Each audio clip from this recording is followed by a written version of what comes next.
हर हर महादेव प्रिय दर्शकों, नववर्ष 2025 दस्तक दे रहा है। आप सभी को नववर्ष 2025 की हार्दिक मंगलमय शुभकामना। सूर्ये संवेदना पुष्पे दीप्ति कारुण्य गंधने लब्ध्वा शुभम नववर्षस्मिन् कुर्यात् सर्वेषां मंगलम। सभी का मंगल हो, सभी समृद्धशाली हों, वैभवशाली हों, सुख संपत्ति से परिपूर्ण हो, धन धान्य से परिपूर्ण हो, कार्य क्षेत्र अच्छा रहे, परिवार अच्छा रहे, वैवाहिक जीवन अच्छा रहे, बच्चे अच्छे हों, ऐसी मेरी हार्दिक शुभ कामना एवं शुभेच्छा 2025 की। आप सभी को मंगलमय शुभकामना। चलिए बात इस वीडियो में करेंगे 2025 सिंह राशि वालों के लिए कैसा रहने वाला है, और वीडियो नक्षत्र आधारित ज्योतिष गणना के अनुरूप बनने जा रहा है। और 2025 अद्भुत है, अद्भुत। आपने थंबनेल में भी देखा होगा, महाभारत काल के बाद ऐसा समय आ रहा है। महाभारत काल के बाद यानी कि आज से 5000 साल के बाद ऐसा समय आ रहा है। आपके लिए बहुत महत्वपूर्ण है। आइए इसको मैं समझाता हूं कैसे। पहले मैं नक्षत्र आधारित ज्योतिष गणना की बात कर रहा हूं, तो सबसे पहले थोड़ा सा समझा देता हूं। पहले बात शनि की कर लेता हूं, उसके बाद गुरु की, राहु केतु भी चेंज हो रहे हैं। खैर, तो सबसे पहले बात आपके भाग्येश की कर लेता हूं। तो भाग्येश आपका मंगल बनता है, देखिए। और मंगल जो है वो नीच का है। कब तक? 21 जनवरी तक। 21 जनवरी के बाद रास्ते खुल गए, आपके रास्ते खुल गए, आपका भाग्य खुल गया, ये मानकर चलिए। क्योंकि मंगल आपकी ही राशि में आ जाएंगे 21 जनवरी 2025 से।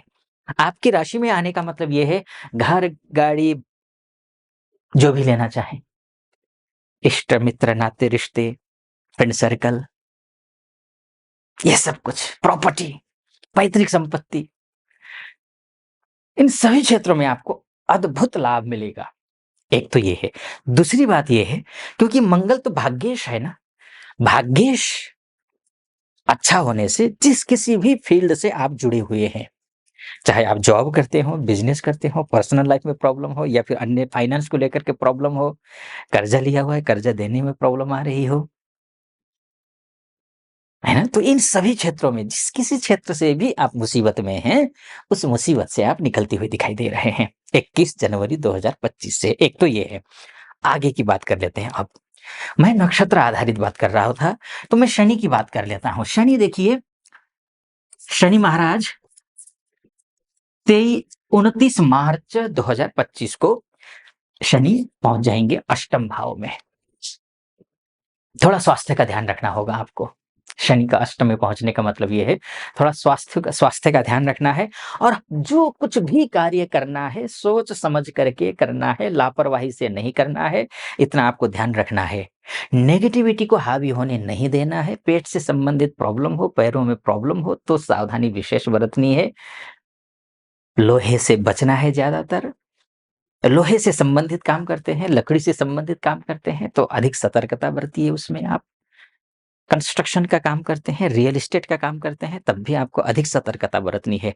अधिक सतर्कता बरतनी है कहने का तात्पर्य ये मत लीजिएगा कि खराब होगा। आप कार्य क्षेत्र में भी हों, उसका रीजन बताता हूं।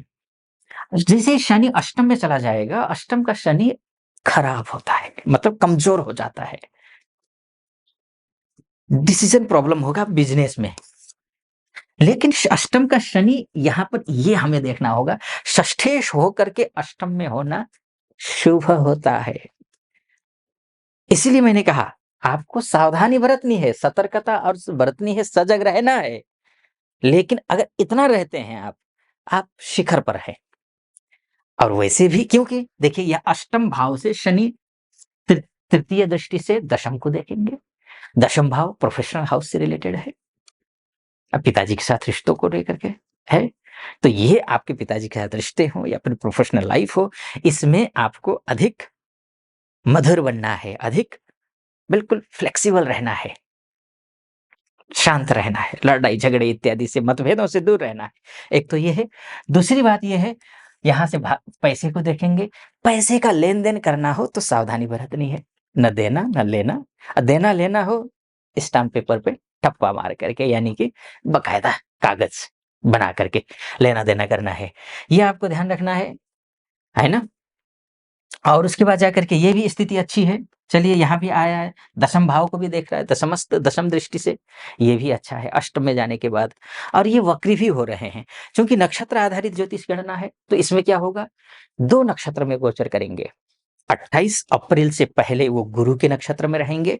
अब गुरु के नक्षत्र कहते ही मुझे याद आया, मैंने कहा था ना आपसे, महाभारत काल से भी ज़्यादा खतरनाक समय या ज़्यादा चमत्कारिक समय कहिए, वो यहाँ आने वाला है। कैसे आने वाला है, ये मैं बताऊँगा अभी।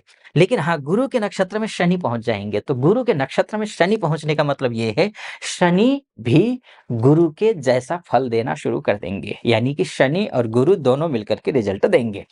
क्या कुछ रिज़ल्ट देंगे? तो शुभ ही देंगे, अच्छा ही देंगे, मतलब डबल इंजन की सरकार बन जाएगी आपकी भी। तो ये अच्छी स्थिति है, मत कहने का मतलब ना, गुरु और शनि महत्वपूर्ण भूमिका निभाते हैं। आगे मैं बताऊँगा 28 अप्रैल के बाद क्या होगा, फिर गुरु पे जाऊँगा, राहु पे जाऊँगा।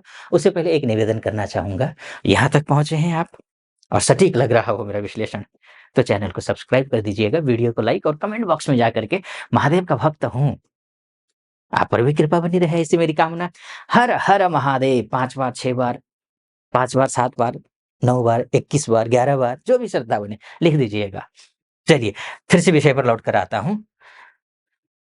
इसके साथ में अब 28 ये अप्रैल से लेकर के फिर ये अपने ही नक्षत्र में आ जाएँगे, यानी कि उत्तरा भाद्रपदा नक्षत्र में आएँगे। अब जब सैयाँ भये कोतवाल, तो फिर डर काहे का? अपने ही घर में होंगे तो बाहर फिर डर किस बात की है?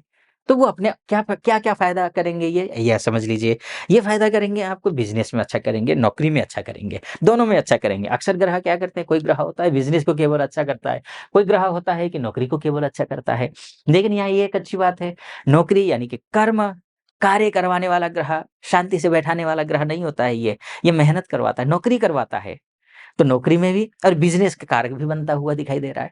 तो नौकरी में भी अच्छा करेगा, बिज़नेस में भी अच्छा करेगा। कर्ज़ा लिया हुआ है आपने, कर्ज़ा भी आप मुक्त, कर्ज़ा मुक्त भी होते हुए दिखाई दे रहे हैं। हर तरीके से एक राहत भरी साँस लेते हुए आप दिखाई दे रहे हैं। तो ये एक अच्छी स्थिति दिख रही है। यहाँ पर अच्छी बात दिखाई दे रही है, ये है अच्छा। ये तो शनि की बात हो गई, फिर गुरु की भी बात कर लेते हैं। गुरुदेव क्या-क्या देखेंगे? पर्सनल लाइफ़ को लेकर के गुरु अगर अच्छे नहीं होंगे, तो मान के चलिए पर्सनल लाइफ़ अच्छी नहीं होती है, चाहे पर्सनल लाइफ़ में लव लाइफ़ हो या फिर वैवाहिक जीवन हो, दोनों ही है। फैमिली भी अच्छी नहीं होती है। फैमिली भी अलग-अलग रहना, पति कहीं और है, पत्नी और कहीं है, बच्चे कहीं और हैं, ये हो जाता है। गुरु का अच्छा होना ज़रूरी होता है। एक आधार स्तंभ होता है गुरु, परिवार को जोड़ कर रखने के लिए। तो गुरु जो है अतिचारी हो रहे हैं, जो कि महाभारत काल में हुए थे इससे पहले, यानी कि द्वापर युग में 2000 द्वापर युग में, यानी कि 5000 साल पहले हुए थे। तो क्या हुआ था? महाभारत हुआ था। भयानक स्थिति थी। लाखों लोगों की मृत्यु हुई थी। फिर 1000 साल पहले भी हुआ। उसके बाद जाकर के दो 1914 से लेकर के 1918 के बीच में, यानी कि जब प्रथम विश्व युद्ध हुआ तब भी गुरु अतिचारी थे। 1939 से लेकर के 1945 तक जब द्वितीय विश्व युद्ध हुआ तब भी गुरुदेव अतिचारी थे।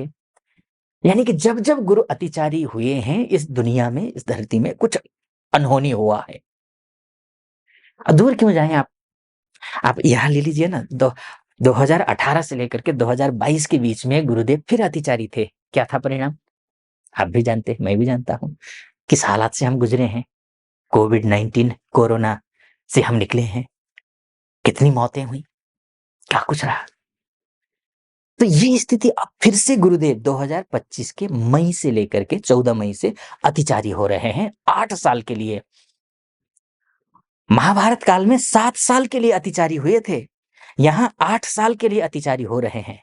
इस धरती पर तो बहुत कुछ होने वाला है, लेकिन आपके लिए क्या होने वाला है? भई आपका भी तो शरीर पंच तत्वों से बनकर के बना हुआ है ना, आपका अर्थात हम सभी का जो शरीर है वो पंच तत्वों से बनकर बना हुआ है। तो प्रभावित तो हम भी होंगे। क्या प्रभावित होंगे, कैसे होंगे? अच्छा, अतिचारी कहते हैं, आप कन्फ्यूज़ मत होना। अतिचारी का मतलब निकलता है कि अत्यंत शीघ्र गति से चलने वाला ग्रह, वेग से चलने वाला ग्रह। तो वो जो अत्यंत वेग से जो चलता है ना, वो फिर जो है ना इधर का रहता है ना उधर का रहता है। हमारे बोलते हैं ना, जल्दी का काम शैतान का, वही है। ग्रह जब देने वाला होता है तब तक ग्रह निकल चुका होता है दूसरी राशि में, और जब वहां जा करके कुछ देने के लिए भूमि का जमा रहा होता है तब तक उस राशि को छोड़कर तीसरी राशि में। इसको कहते हैं तिचारी। हो क्या रहा है, आपके लिए क्या होगा, उसको लेकर के तो मैंने ग्रह गोचर के हिसाब से तो जो है अभी आने वाला है, आजकल में आ जाएगा वीडियो। आचार्य मुक्ति एक और मेरा यूट्यूब चैनल है, उसमें उसका लिंक नीचे आपको डिस्क्रिप्शन में मिल जाएगा, तो वहां आप देख लीजिएगा। ग्रह गोचर के हिसाब से मैंने बताया हुआ है। यहाँ नक्षत्र के हिसाब से अगर मैं बताऊं ना आपको, तो 4 नक्षत्र गोचर करेंगे, रोहिणी, मृगशिरा, आर्द्रा और पुनर्वसु। उनमें से 3 नक्षत्र में रहने पर शुभ है, बहुत अच्छा है, निसंदेह। लेकिन एक नक्षत्र में रहने पर, यानी कि आर्द्रा नक्षत्र में रहने पर, वो राहु का नक्षत्र है, वो शुभ नहीं है। राहु के नक्षत्र में रहेंगे जब गुरुदेव जून से लेकर के 13 जून से लेकर के 14 जून से लेकर के 13 अक्टूबर तक जब ये रहेंगे, इस दौरान आपको सावधानी बरतनी है। किसमें सावधानी बरतनी है, कहीं विवाह की बातचीत चल रही हो तो वहां सावधानी बरतनी है, पर्सनल लाइफ को लेकर कोर्ट कचहरी के मामले में फंसे हुए तो वहां सावधानी बरतनी है, बहुत कुछ सावधानी बरतनी है। लेकिन आचार विचार व्यवहार संस्कारों को अच्छा रखेंगे, ज्यादा नहीं बिगड़ेगा। बहुत टाइम हो गया है, इसको कहते कहते समय कैसे निकल गया पता ही नहीं चला। इस वीडियो को ज्यादा लंबा नहीं करता हूँ। आपको अगर ये वीडियो जो है सटीक लगा हो तो सब्सक्राइब, लाइक और कमेंट तो करना ही है। अगर आप अपनी कुंडली दिखाना चाहती हैं या चाहते हैं, तो नीचे नंबर है, उस नंबर पे व्हाट्सएप कीजिए या फिर कॉल कीजिए। क्योंकि आपके जैसे ही ये सिंह राशि या सिंह लग्न वाले व्यक्ति इस धरती में कम से कम 66 करोड़ 60 लाख है। 8 अरब की दुनिया है, उसको 12 भागों में डिवाइड कर देंगे तो इतना निकलता है। सबकी कुंडलियाँ अलग होती हैं, आपकी भी अलग होगी। 2025 कैसा रहने वाला है, इस विषय पर अगर पूरी तरीके से जानकारी लेना चाहती हैं या चाहते हैं, तो नीचे उस पे कॉल करके मुझसे अपनी कुंडली दिखाने के लिए अपॉइंटमेंट ले लीजिए, और निर्धारित तिथि पर आपकी कुंडली देखेंगे। आप खुश रहें, प्रसन्न रहें, महादेव की कृपा आप पर बनी रहे, ऐसी मेरी कामना। इस वीडियो को यहीं पर समाप्त करता हूँ। हर हर महादेव।